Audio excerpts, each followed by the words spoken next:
कोटि समप्रभ निर्विघ्नं कुरु मे देव सर्वकार्येषु सर्वदा। श्री गम गणपते नमो नमः। ओम श्री हनुमान जी महाराज की जय। ओम मनोजवं मारुततुल्य वेगं जितेन्द्रियं बुद्धिमतां वरिष्ठं वातात्मजं वानरयुक्तमुख्यं श्रीरामदूतं शरणं प्रपद्ये। श्री हनुमान जी महाराज की जय।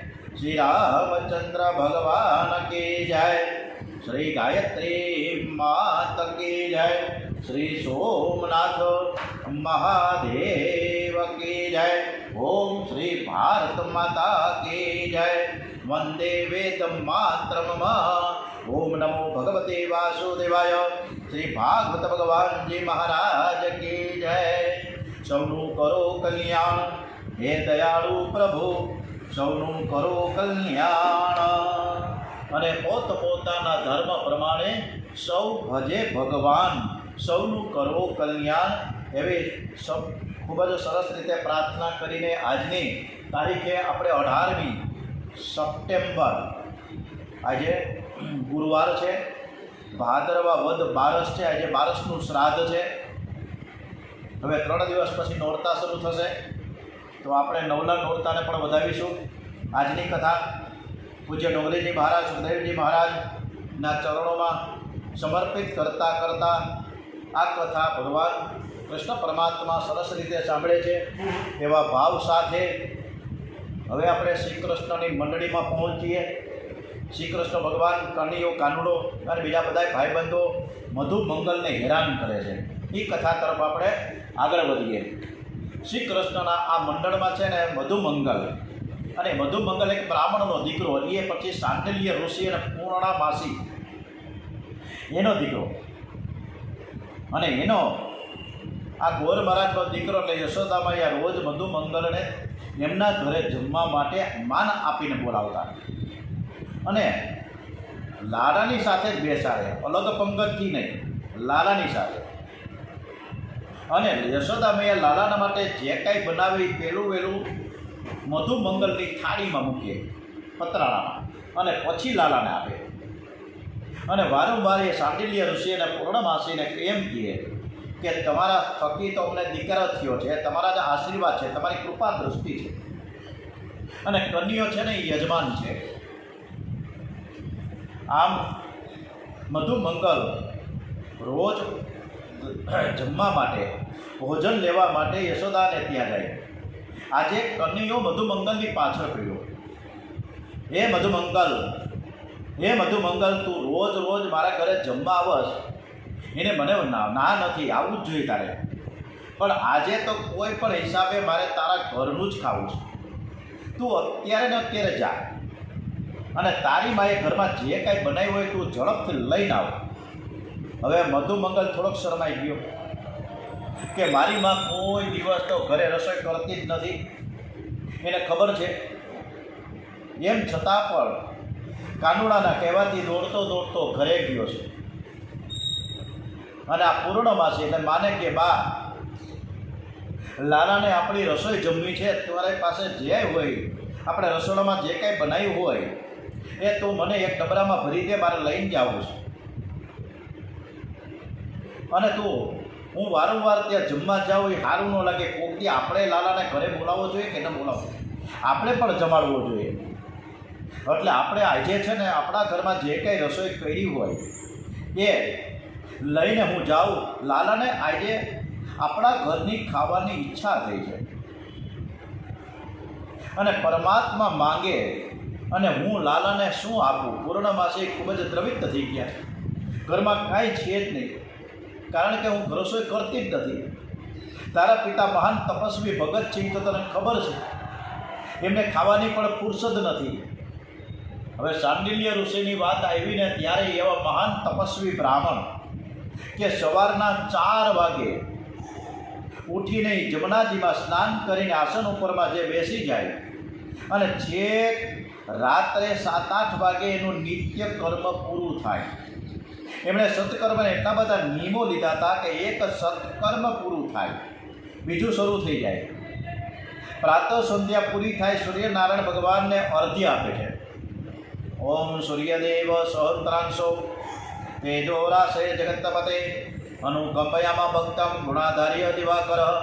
ओम सूर्याय नमो नमः, ओम भास्कराय नमो नमः, ओम आदित्याय नमो नमः। सूर्य भगवान ने अर्घ्य आपे, उपस्थान करे छे।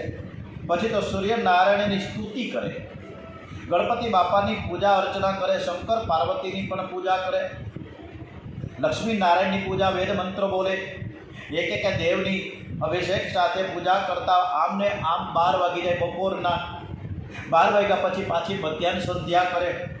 मध्याह्न संध्या में गायत्री महामंत्र ओम भूर्भुवः स्वाहा तत्सवितुर्वरेण्यं भर्गो देवस्य धीमहि धियो यो नः प्रचोदयात्। गायत्री महामंत्रना जप शुरू थाय, वेदाध्यान करे, देव ऋषि पितृओનું તર્પણ કરે। महाराजનો नियम હતો કે રોજ પ્રભુના નામના 21,000 જપ, 21,000 રોજ કાયમ। ખાલી નોરતામાં આપણે 27,000 કરીએ, 33 માળા ગાયત્રી મંત્રની થાય રોજની, ત્યારે 27,000 મંત્ર થાય। હમણાં અનુષ્ઠાન આવશે આપણે 22મી તારીખથી, તો 21,000 જપ એ નિયમથી રોજ નિત્ય કરતા। બ્રાહ્મણનો અવતાર ખાવા માટે નથી થયો। ડોગરેજી મહારાજ કહે છે કે બ્રાહ્મણનો અવતાર ખાવા માટે નથી, બ્રાહ્મણનો અવતાર આખો દિવસ ભક્તિ કરવા માટે છે।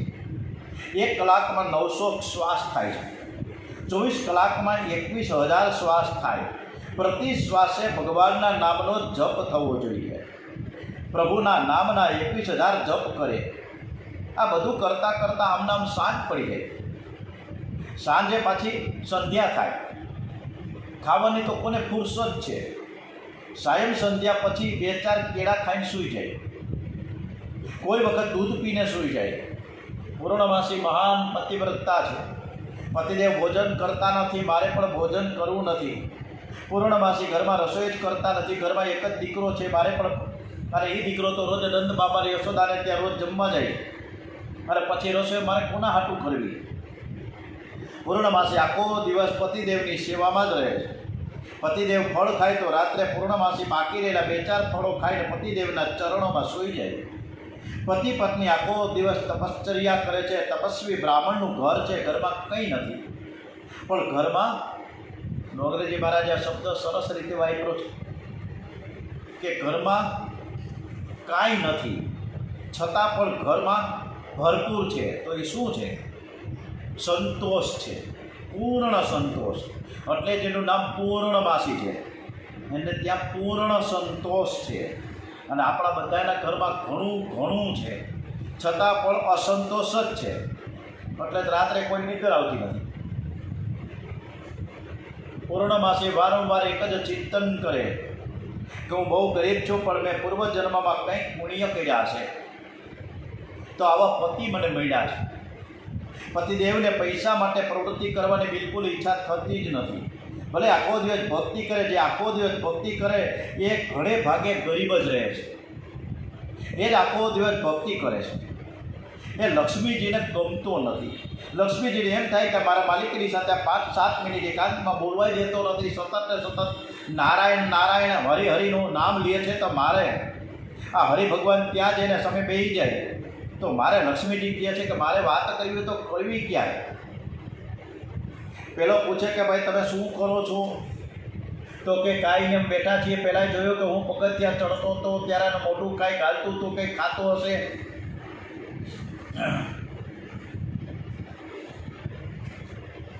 અને થોડીક આ પૂર્ણમાસી જે કાંઈ થોડીક વસ્તુ બચી હોય એ રાખી, પણ આજે એની પાસે કાંઈ હતું નહીં। શું આપવું શું ન આપવું વિચાર કરે છે। હવે એના હૃદયથી દ્રવિત થયા છે। કહે છે કે તું એક કામ કર, આવતીકાલે હું કંઈક આડાવડું કરીને મીઠાઈ બનાવી આપું, પણ આજે તું કારણ કે આજે ઘરમાં કાંઈ નથી, તો કંઈ નહીં માને। જે હોય તું આપી દે ને ભાઈ। એટલે મારા લાલાને રાજી રાજી થઈ જાય, અને હું જો નહીં જાઉં તો મને ખીજવશે, એટલે લાલાને મારે કાંઈક તો લઈ જ જવું પડે। હા, એમને તો નહીં જાય।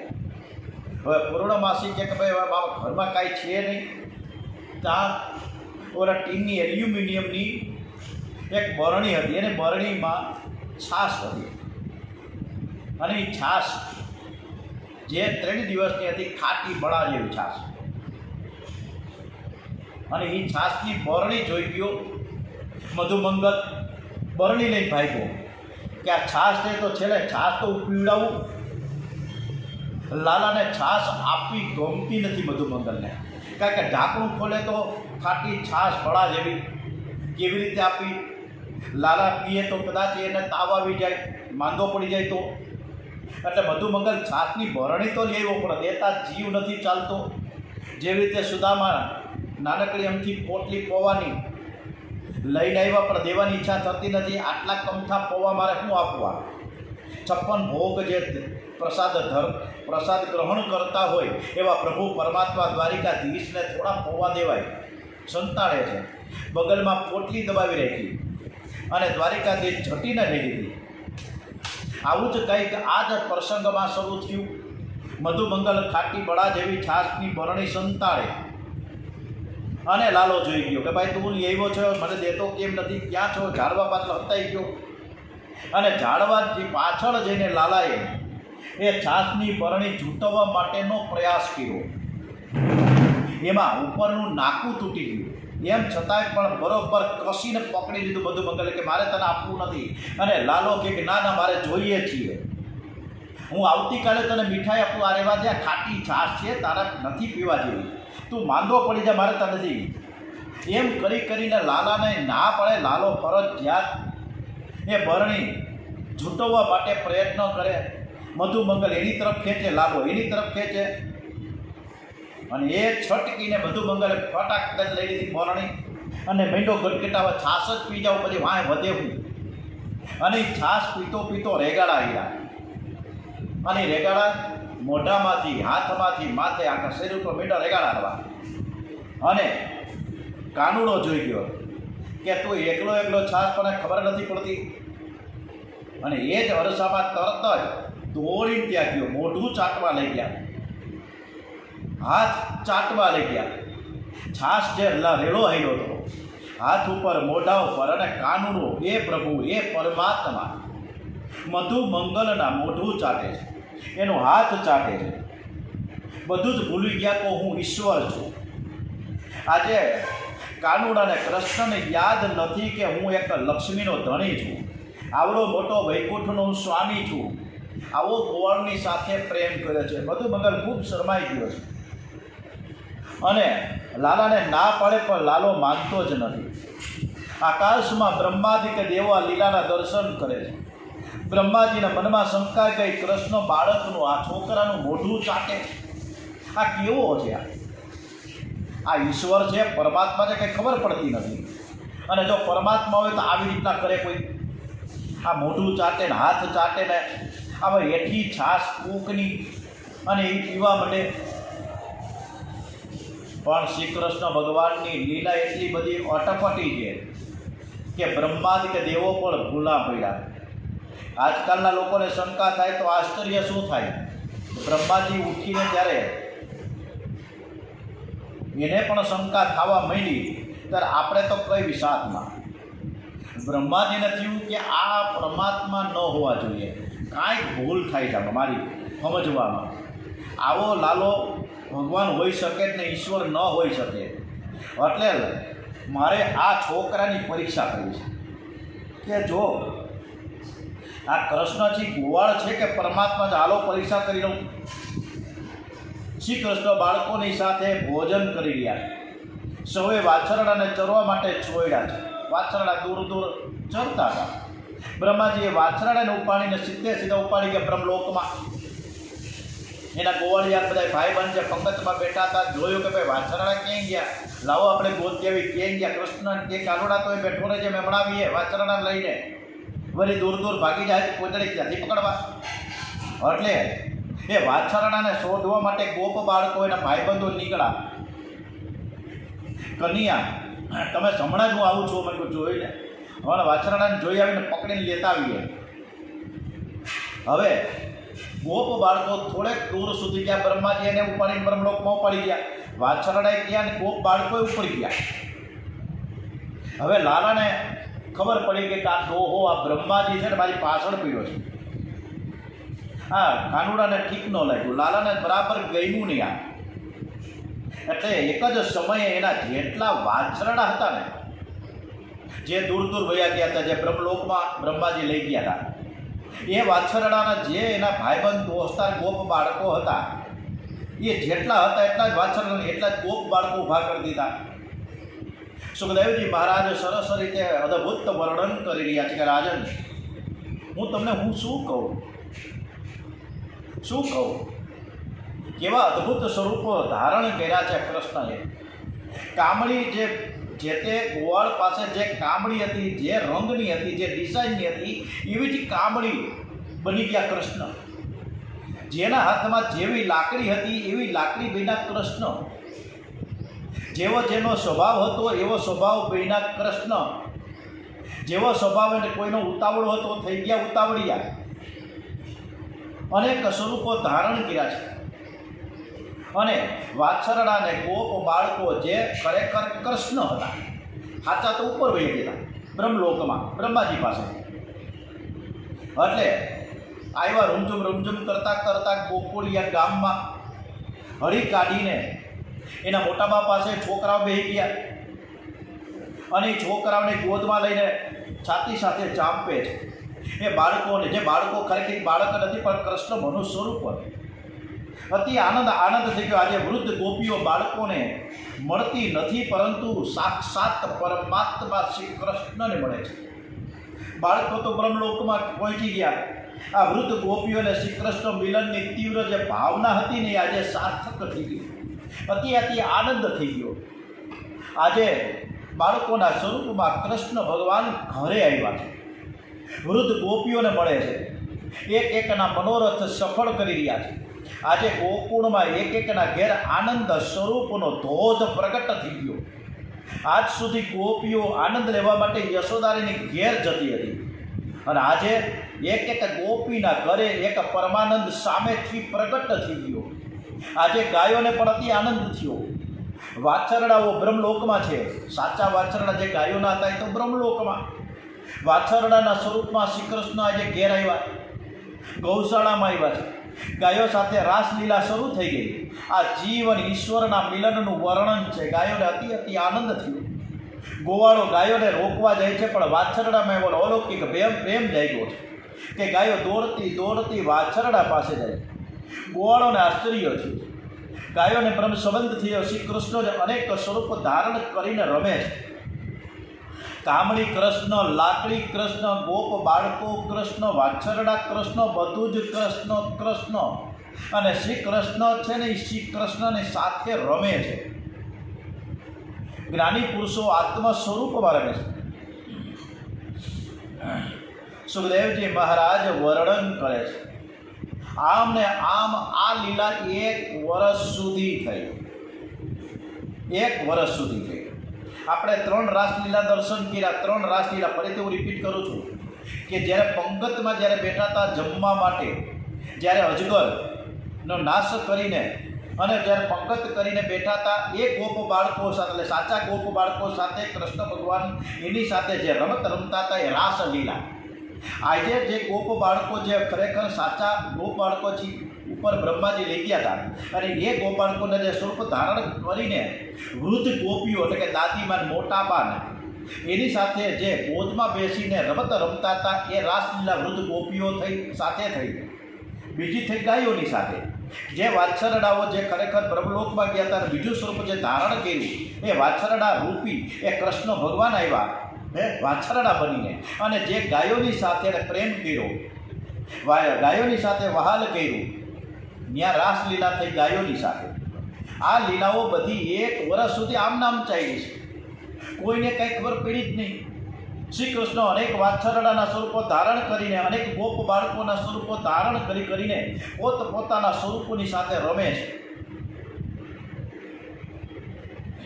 બ્રહ્માજીને આશ્ચર્ય થયું છે. એક પણ બાળક ઓછો થયો નથી, એક પણ વાછરડો ઓછો થયો નથી. આજે તો બધાય દેખાય છે, મારી ત્યાં પણ બધાય દેખાય છે. હું આ સાચા છે કે ઓલા સાચા છે, આ ખોટા છે કે ઓલા ખોટા, ખબર પડતી નથી. બ્રહ્માજી એમના વિચારમાં પડી ગયા. અને એ સમયે લાલાએ ખૂબ સરસ મજાની કરામત કરી. બ્રહ્માજીનું સ્વરૂપ ધારણ કર્યું છે. બ્રહ્માજીની ગાદીમાં જઈને બેસી ગયા. બ્રહ્માજીના નોકરો બધા અહીં આવી જાઓ, હું અંદર આરામ કરું છું, ઘણા વખતથી થાક્યો છું, બરાબર આરામ નથી કર્યો, મને 2 કલાક સુધી કોઈ ઉઠાડતા જ નહીં, મને હોવા દેજો. અને મારા સ્વરૂપનું એક નકલી સ્વરૂપ લઈને એક નકલી બ્રહ્મા ઊભો થયો છે, અને જો એ આવી જાય ભૂલમાં ને ભૂલમાં અહીંયા તો મારીને કાઢી મૂકજો એને, અને બરાબર લાકડીને ધોકાથી એની પૂજા કરજો. હવે શ્રી કૃષ્ણ ભગવાન તો બ્રહ્મા થઈને હવે બ્રહ્માજીની ગાદીમાં શયનમાં એ બેઠા આરામ ફરમાવી રહ્યા છે. આ બાજુ વિચારતા વિચારતા બ્રહ્માજી આવ્યા એના બ્રહ્મલોકમાં. બ્રહ્માજીના નોકરોએ કે આ તો નકલી બ્રહ્મા છે, મારવા લઈ જાય, લાકડીને ધોકા લઈને. બ્રહ્માજીને બહુ ખોટું લાગ્યું, કરે ભાઈ શું કરો તમે? હું ભાઈ બ્રહ્મા છું, તમારો માલિક છું, તમારો સ્વામી છું. કોણ માલિક અને કોણ સ્વામી? હું અમે તમારા થોડા નોકર છીએ, હું તો ભૂત છું. અમારા બ્રહ્મલોકનો તો રાજા છે ને, એ તો એ બિરાજમાન છે અહીં. એટલે તું કંઈક નકલી બ્રહ્મા છો, ભાગ અહીંથી, અમે તને અંદર નહીં આવવા દઈએ. હવે લાલાની પરીક્ષા કરવા ગયા બ્રહ્માજી, અને પરીક્ષા એની થઈ ગઈ ખૂબ. અને માર પડે તો જ બધાને અકલ ઠેકાણે આવે. ત્યાં સુધી કોઈને અકલ કંઈક સમસ્યા આવે, કંઈક પ્રશ્નો આવે, કંઈક વિઘ્ન આવે તો આપણી શાન બુદ્ધિ ઠેકાણ આવે તો ભક્તિ થાય ભગવાનની. બાકી સુખમાં ભક્તિ થતી જ નથી. અરે ભાઈ અંદર કોણ છે? વારંવાર મને કહો અંદર બ્રહ્મા છે, અંદર બ્રહ્મા છે. તો છે કોણ અંદર? અરે ભાઈ અંદર બ્રહ્મા છે, તમે તો ખોટા છો. અને બ્રહ્માજી આંખ બંધ કરીને સમાધિ લગાવી જોયું કે આ કૃષ્ણ કનૈયો તો મારી ગાદી ઉપર મારું સ્વરૂપ ધારણ કરીને બેઠા છે. ત્યારે ખબર પડી ગઈ કે આ શ્રી કૃષ્ણ છે, આ કાનુડો છે ને, ગોવાળીઓ છે ને, એ ગોવાળીઓ નથી, મહાન દેવ છે. આ જ સર્વના દેવ છે, આ જ ઈશ્વર છે ને આ જ પરમાત્મા છે. મેં મોટી ભૂલ કરી, ભોજનમાં મેં ભંગ કર્યો છે. બ્રહ્માજીને પસ્તાવો થયો છે. બ્રહ્માજી ક્ષમા માંગવા માટે આવ્યા. લાલા એવી ગમત કરી કે બ્રહ્માજી જ્યારે ક્ષમા માંગવા માટે આવ્યા ને ત્યારે અનેક વાછરણા અને ગ્વાલ બાળકોના જે સ્વરૂપો હતા એક જ શરણમાં બધું જ અંતર ધ્યાન કરે અદ્રશ્ય કરી નાખ્યું બધું. એકલા કૃષ્ણ રહ્યા. અને એવું નાટક શરૂ થયું કે લાલાને બીક લાગવા લાગી. શ્રી કૃષ્ણ રડે છે. જે રીતે રામચંદ્ર જે રડતા રડતા વનવાસમાં આવતા હતા, જંગલમાં નીકળતા હતા, હે સીતે હે સીતે હે સીતે રુદન કરતા હતા, ત્યારે પાર્વતીમાં થયું કે આવી રીતે થોડું હોય બધાય બ્રહ્મા પડી જાય છે. બ્રહ્માજી બ્રહ્મા પડી ગયા, પાર્વતીમાં બ્રહ્મા પડી જાય. અહીંયા શ્રી કૃષ્ણ રડે. બ્રહ્માજીને થયું કે આ ખોટા ખોટા પરમાત્મા ફેર હોય, મારી કેટલીક પરીક્ષા કરશે. હાથ જોડી ગયા, મહારાજ તમારા જેવું નાટક કરતા મને ન આવડે. હું પગે લાગવા આવ્યો ત્યારે મને તમે આવું સ્વરૂપ બતાવો છો. રડવું એ માયાનો ધર્મ છે. માયાના ધર્મ શ્રી કૃષ્ણમાં ભલે દેખાય, પણ શ્રી રામ અને શ્રી કૃષ્ણ માયા રહિત શુદ્ધ બ્રહ્મ છે. રામાયણમાં પણ હમણાં જ વાત કરી છે, પ્રમાણે વર્ણન આવ્યું. અને રામાયણમાં જે રામચંદ્રજી ઝાડને પૂછે, નદીને પૂછે, સરોવરને પૂછે, પહાડને પૂછે, પર્વતને પૂછે કે મારે સીતા ક્યાં છે, પક્ષીઓને પૂછે, પંખીઓને પૂછે, પાર્વતીમાને પણ એમ થાય કે આ પરમાત્મા ન હોઈ શકે. શંકર ભગવાનનું માયના વગર માયનાની અને પરીક્ષા કરવા નીકળ્યા. અને પાછળથી ખબર પડી અને રામચંદ્રજીના ચરણમાં આરોટી લીધો, નમન કરી લીધો, વંદન કર્યું, છતાંય ખોટું બોલ્યા ઘરે આવ્યું શિવજીને કે મેં તો કાંઈ કર્યું જ નથી. આપણે પણ આ જ રીતના ઘણું ઘણું કરીએ છીએ. શ્રી કૃષ્ણના ચરણમાં બ્રહ્માજીએ સાષ્ટાંગ વંદન કર્યા છે. બોલે શ્રી કૃષ્ણ કનૈયા લાલ કે જય. બ્રહ્માજીએ સરસ મજાની પરમાત્માની સ્તુતિ કરી છે. અને એ સ્તુતિ અદ્ભુત એ બ્રહ્માજીના મુખે, અને એ 4 મુખથી ગવાતી હોય ત્યારે એ સ્તુતિ પણ કેવી હશે. હે વંદ્ય મેઘ તનુ વિદ્યુત વસ્ત્રધારી, ગુંજા વિભૂષિત મુખા ભુંજ પીચ્છધારી, માળા ચડી કવલ સિંગડી વેણુ ચિહ્ને, શોભિત બંધુ મૃદુ પાદ શ્રી ગોપ રૂપે, શ્રી અંગ મેઘના જેવું શ્યામ છે. સુંદર પીળું પિતાંબર ધારણ કર્યું છે. ગળામાં ગુંજા માળા છે. ગુંજા એટલે કે ચણોઠી. બ્રહ્માંડનો આકાર ચણોઠીના જેવો છે. શ્રી કૃષ્ણ અનંત કોટી બ્રહ્માંડના નાયક છે. બ્રહ્માજીને બતાવ્યું કે તમે તો એક જ બ્રહ્માંડના બ્રહ્મા છો, એવા અનંત બ્રહ્માંડો મારા શ્રી અંગમાં વિલસે છે. અનંત કોટી બ્રહ્માંડના એ નાયક છે. એ ગળામાં ગુંજામાળા તમે ધારણ કરી છે. મસ્તકે સરસ મજાનું મોર પીછ ધારણ કર્યો છે. લાલાને મોર બહુ ગમે. મોરમાં અનેક સદગુણો છે. મોર પર સુખે સુખી અને પર દુઃખે દુઃખી હોય છે. બહુ ગરમી પડે અને બધું સુકાઈ જાય ત્યારે મોરને મરવા જેવું દુઃખ થાય છે. અને આકાશમાં મેઘો ગળગળાટ કરે ને ત્યારે મોર અતિ આનંદથી નાચી ઉઠે. એની આંખમાં આનંદ અશ્રુ નીકળી જાય અને એ ઢેલ પી જાય અને તેથી ઢેલ છે ને એ સગર્ભા થઈ જાય. કામ સુખોનો જે ત્યાગ કરે છે ને શ્રી કૃષ્ણ મસ્તકે બેસાડે. બ્રહ્માજી કહે છે કે માના પેટમાં રહેલો બાળક અજ્ઞાનમાં માને લાત મારે ને તો માતા તેને ક્ષમા કરે છે. તેમ બને તમે ક્ષમા કરો. હું આપની લીલાથી મોહ પામ્યો. આપની લીલાનો પાર કોણ પામી શકે? મારી ભૂલ થઈ ગઈ. શ્રી કૃષ્ણની લીલા જ એ જ પ્રભુનો મોટો અનુગ્રહ છે. શ્રી કૃષ્ણ આનંદમય હોવાથી પરમાત્માને સુખ ભોગવવાની ઈચ્છા થતી જ નથી. શ્રી કૃષ્ણને કોઈ પણ પ્રકારનો સ્વાર્થ નથી. પરમાત્મા જે કંઈ કરે છે એ બધું જ આપણા માટે કરે છે. આ જીવ ઈશ્વરનો છે. પરમાત્માનો હોવા છતાં એ સ્વરૂપને ભૂલી ગયો છે. જીવ એવું માને છે કે હું જગતનો છું. જીવ એવું સમજે છે કે હું કોઈ સ્ત્રીનો છું, કોઈ પુરુષનો છું. જીવનો જગત સાથે સંબંધ કાચો છે. આ જીવનો પરમાત્મા શ્રી કૃષ્ણની સાથે સંબંધ સાચો છે. જીવ ભગવાનનો હોવા છતાં એ જગતમાં ફસાયો છે. જીવનું આકર્ષણ કરવા માટે પરમાત્મા લીલા કરે છે. સુખદેવજી મહારાજ રાજશ્રી અને પરીક્ષિત રાજાને સાવધાન કરે છે કે સંસારનું ચિંતન કરવાથી મન વિષયોમાં ફસાયેલું રહે છે. શ્રી કૃષ્ણ લીલામાં એવી દિવ્ય શક્તિ છે. શ્રી કૃષ્ણ લીલા કથા શ્રવણ કરતા અનાયાસે મન સંસારને ભૂલે છે. મુક્તિ મનને મળે છે. આત્માને મુક્તિ મળતી નથી. આત્માથી પરમાત્માનો એક અંશ છે. પણ રાજકુમારને અંશ છે. જે રાજાનો દીકરો છે એને કોણ બાંધી શકે છે? આપણે બધા રાજાના બાળક છીએ. રાજકુમારને કોઈ રડાવી શકે નહીં. સુખ અને દુઃખ મનને થાય છે. મન સંસારના વિષયોમાં ફસાય છે. બંધન મનને છે. આત્માને બંધન નથી. આત્મા સ્વરૂપ અંગે સંતોમાં થોડો બહુ ઝાઝો મતભેદ છે. ઘણા સંતો એવું માને છે કે આત્મા અને પરમાત્મા બંને એક જ છે. આત્મા પરમાત્માના સ્વરૂપમાં ભેદ ભાષે છે. એ સાચો ભેદ નથી. અજ્ઞાનથી ભેદ ભાષે છે. ઘણા સાધુ સંતો એવું માને છે કે જીવ ઈશ્વરનો અંશ છે. પરમાત્મા અંશી છે.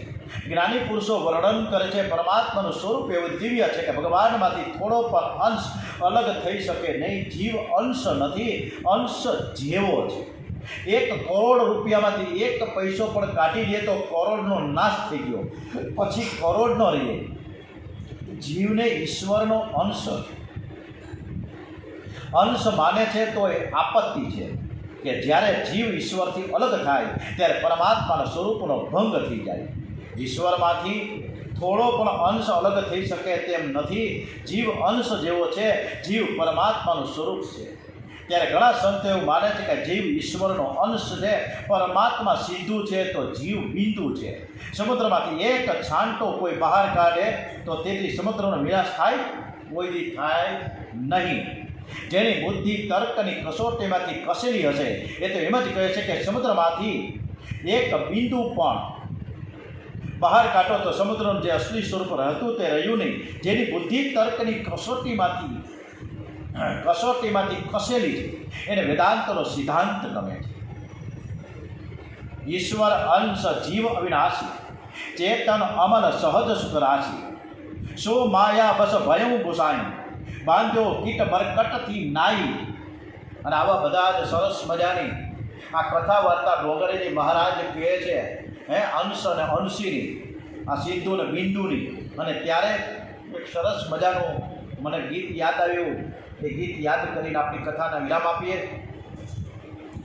ઓહરે તાલ મિલે નદી કે જલ में, नदी मिले सागर में, सागर मिले कौन से जल में, कोई जाने ना वो रे ताल मिले नदी के जल में, नदी मिले सागर में, सागर मिले कौन से जल में, कोई जाने ना वो रे ताल मिले नदी के जल में। ओम श्री कृष्ण कन्हैयालाल की जय।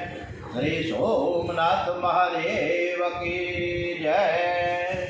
ओम संत श्री स्वामी राम सुखदास जी महाराज की जय। ओम श्री भागवत भगवान जी महाराज की जय। ओम श्री डोंगरे जी महाराज की जय। श्री सुखदेव जी महाराज की जय। ओम श्री भागवत भगवान की जय। हरे कृष्ण हरे कृष्ण हरे कृष्ण। ओम नमः पार्वते ओम नमः पार्वते पते। हर हर हर महादेव हर। આવતીકાલે પણ સરસ મજાની આવી કથામાં બધા જોડાશો એવી નમ્ર વિનંતી સાથે